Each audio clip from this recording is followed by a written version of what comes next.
Hey boys and girls, I'm Miss Rebekah. At CFC, I teach the first grade class. I miss all of you so much, and especially the first graders. I can't wait until we're back at church and can go back to our usual classes.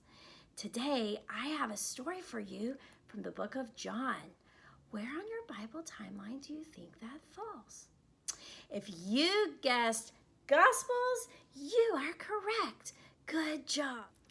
All right, let's jump in. This chapter is called The Servant King. It was Passover, the time when God's people remembered that God had rescued them from being slaves in Egypt. Every year they killed a lamb and ate it. This lamb died instead of us, they would say. But this Passover was going to be different. God was preparing an even greater rescue for his people. Jesus and his friends were having the Passover meal in their upstairs room. But Jesus' friends were arguing. What about? They were arguing about, wait for this, stinky feet. What? That's right, stinky feet. Now the thing about feet back then was that people didn't wear shoes. They only wore sandals, which might not sound unusual, except the streets in those days were dirty. And I don't mean just a little dirty. I mean really stinky dirty, with all the cows and horses and chickens and dogs running around. You can imagine the stuff that wound up on their feet.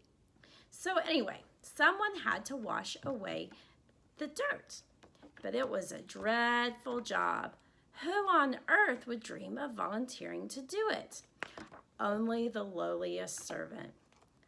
I'm not the servant, Peter said. Nor am I, said Matthew. What do you guys think Jesus is going to do?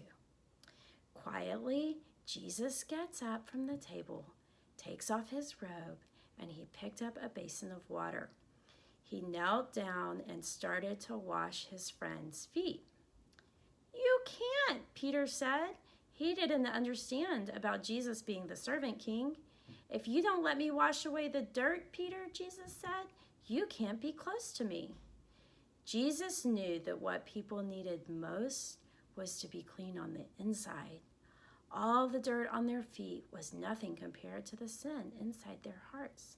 Then wash me, Lord, said Peter, tears filling his eyes. All of me.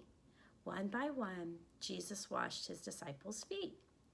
I am doing this because I love you, Jesus explained, and you should do this for each other. Boys and girls, what do you think about the way Jesus served his disciples? He set a great example for us by being willing to do a job that was yucky, that was dirty, that was stinky, and no one else wanted to do. But he did that because he loved them. He had the heart of a servant for us. And you know that later Jesus made an even bigger sacrifice for his people. He died for us on the cross. That was the greatest sacrifice of all. Our teaching truth for today is that we show others God's love by serving them. Jesus is the greatest example of serving others.